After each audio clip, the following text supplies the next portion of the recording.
ఉన్న బంగారాన్ని విడిపించి ఆ రోజు ఆన్లైన్ రేటుకే మేము కొంటాం. Sharma gold company. ఓం శ్రీ మాత్రే నమః. ధనుసు రాశి వారికి క్రోధినామ సంవత్సర శుభాకాంక్షలు. మూల, పూర్వాషాఢ, ఉత్తరాషాఢ ప్రథమార్థం ఏ విధంగా ఉండబోతోంది 2024 నుంచి 2025 వరకు అనే విషయాన్ని మనం ఇప్పుడు తెలుసుకుందాం. ముఖ్యంగా ఆదాయం చూస్తే 11, వ్యయం చూస్తే 5 కనిపిస్తోంది, రాజపూజ్యం చూస్తే 7, అదేవిధంగా అవమానం చూస్తే 5 కనిపిస్తోంది. అందువలన అన్ని విధాలా కూడా యోగదాయకంగా ముందుకు పడతారు ధనుస్సు రాశి వారు అనే విషయాన్ని ఆనందంగా పంచుకుంటూ, ముఖ్యంగా అన్ని రంగాల వారికి యోగదాయకమే, అన్ని రంగాల వారికి ఉజ్వలమైన భవిష్యత్తు కనిపిస్తోంది. ఆరోగ్య లాభం, ఆదాయ లాభం, వాహన లాభం, సంతాన లాభం, సౌఖ్యం, శత్రుజయం, ఇంకేమిటండి మీకు తిరుగులేదు, ఇంకేమిటి, ఆనందమే ఆనందం. ఆ తర్వాత నూతన వస్తు వాహన భూగృహాలు, భూమి కానీ గృహం కానీ కట్టడం కానీ కొనడం కానీ అన్నీ కూడా విజయవంతంగా పూర్తి చేసుకుంటారు, ఏర్పాటు చేసుకుంటారు. అమ్మయ్య, జీవితం ఇలా ఉంటే ఎంత బాగుంటుంది కదా, ఉగాది తర్వాత ఎన్ని మార్పులా, అంత సంతోషంగా ఉంది, ఎంత ఆనందంగా ఉన్నాను అనేసి మంచి సంబరపడిపోతారు. ఇక తిరుగులేనటువంటిది మీ యొక్క సమయ పాలన, మీ యొక్క కర్తవ్య దీక్ష అంటే ఏంటి, డిసిప్లిన్, డివోషన్, డెడికేషన్, డిటర్మినేషన్, ఇవన్నీ మీరు పట్టు కూర్చుంటే మీకు విజయమేనండి, ఇంకంతకన్నా ఏం తిరుగులేదు.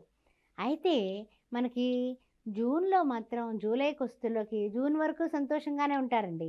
జూన్ నుంచి కొంచెం చిన్న చిన్నగా ఇబ్బందులు, అంటే అధికమైన ఆదాయానికి మించిన ఖర్చులు చేస్తాం వల్ల సెల్ ఫోన్ లాంటివి పోగొట్టుకుంటారు, గుర్తుపెట్టుకోండి. జూన్ నుంచి మనకి పరిస్థితులు మారాయి, సెల్ ఫోన్ పోగొట్టుకుంటారు, ఎలక్ట్రికల్ వస్తువులు పోగొట్టుకుంటారు. ఆ తర్వాత ఇంకా కొన్ని విషయాల్లో ఏంటంటే కనుక చిన్న చిన్న తగాదాలు మీ ఆలోచనల్ని ముక్కలు చేస్తాయి. మీ ఆలోచనల్ని ఏదో మీరు ఆలోచించుకుని పెడతారు, అవతల వాళ్ళు ఎడ్డం అంటే తెడ్డం అంటారు, దాంతో గొడవలు వస్తాయి. దానివలన మీరు కొంచెం నిరాశ పడతారు, స్వల్ప అనారోగ్య పరిస్థితులను ఎదుర్కొంటారు. పెట్టుబడులు కూడా ఆచితూచి పెట్టాలి, కళ్ళు మూసుకుని పెట్టుబడులు పెడితే నష్టపోయే కార్యక్రమం కనపడుతుంది. అదేవిధంగా ఆదాయాన్ని మీరు ఆదాయంతో పాటు ఆత్మవిశ్వాసం కూడా మీరు పెంచుకుంటేనే మీరు ఉన్న స్థితి నుంచి ఉన్నత స్థితికి వెళ్ళగలరు. అంతేగాని ఆటంకాలు వచ్చాయి కదా అని మీరు ఆగిపోతే మీరు ఎక్కడ వేసిన గొంగళి అక్కడే ఉన్నట్టుగా ఉంటారు. ఆ విషయాలు గుర్తుపెట్టుకోండి. పెట్టుబడుల విషయంలో జాగ్రత్త ఎలా అయితే పడతామో, కుటుంబంలో కూడా కొన్ని మాట పట్టింపులు, చిరాకులు, పరాకులు వచ్చేటటువంటి అవకాశం ఉంది. భార్యాభర్తల మధ్య కూడా కాస్త వాదోపవాదాలకు వెళ్లకుండా ఉండడమే చెప్పదగిన సూచన. ఇహ చూసినట్లయితే కనుక మళ్ళీ జూన్ జూలైలో కాస్తంత నలుగుడు కార్యక్రమం ఉంది. ఆగస్టు మధ్యలోకి వస్తుల్లోకి కాస్త పరిస్థితులు మనకు అనుగుణంగా మారుతాయి. కుటుంబంలో ఉన్నటువంటి అనారోగ్య పరిస్థితులు అన్నింటినీ కూడా మీరు అధిగమించి జాగ్రత్తగా అందరినీ కూడా ఒక తాటి మీద నడిపించడానికి సాయశక్తులుగా మీ సమస్యలకు మౌనమే ఎక్కువ పరిస్థితుల్ని గెలవగలమన్నది మీరు నేర్చుకొని మీరు ఆచరణాత్మకం చేస్తారు. అప్పుడు ఆగస్టు నెల మధ్యలోకి శుభకార్యాలకు వెడతారు, బంధుమిత్రులను కలుస్తారు.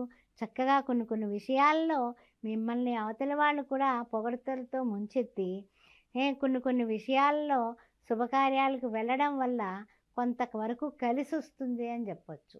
కానీ స్నేహితులు మీ చేత దుబారా ఖర్చులు చేయించడం వల్ల ఆర్థికంగా నష్టపోతారు ఆగస్టు నెలలో.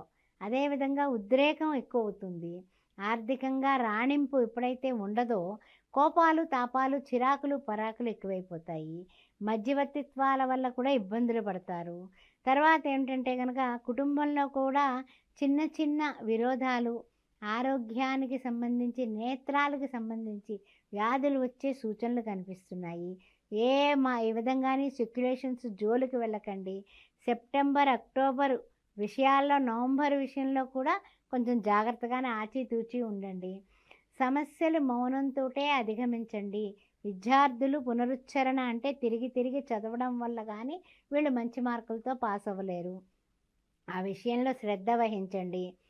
తీర్థయాత్రలు, తర్వాత దైవ దర్శనాలు మీకు కలిసి వస్తాయి. మీకు డిసెంబర్కి వస్తులోకి కొంచెం ఆర్థిక పరిస్థితులు కాస్తంత ఊరట అనేది కలుగుతుంది. నింపాదిగా మబ్బు తెరలు విడినట్లుగా మన యొక్క ఈ యొక్క సెప్టెంబర్ నుంచి పడినటువంటి 4 నెలలు నలుగుడంతా కూడా కాస్త తగ్గుముఖం పడుతుంది. డిసెంబర్ వస్తుల్లోకి సమస్యలను జయించాలంటే ఆర్థిక పరిస్థితులు బాగుపడాలి. అందుకు ఆర్థిక పరిస్థితుల మీద పోరాటం కొనసాగిస్తారు. మీ ధైర్యమే మీకు శ్రీరామ రక్షగా పని చేస్తుంది. ఆ విషయం నిజం.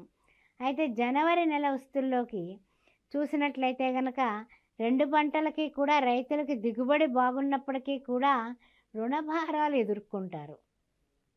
ఇప్పుడు ఈ కాలంలో పెట్టుబడులు ఎక్కువైపోతున్నాయి, రుణాలు అధికమైపోతాయి.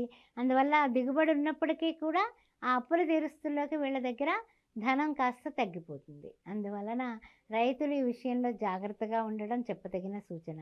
తర్వాత చిన్న తరహా అనుకూలత, జనవరి కొత్త సంవత్సరంలో చిన్న తరహా అనుకూలతలో ముందుకు సాగుతారు. తర్వాత ఏంటంటే కనుక రుణాలు శాంక్షన్ అవుతాయి, కానీ ప్రభుత్వ అనుమతులకి లేట్ అవ్వడం వల్ల మీకు రుణ భారం కొంచెం పెరుగుతుంది.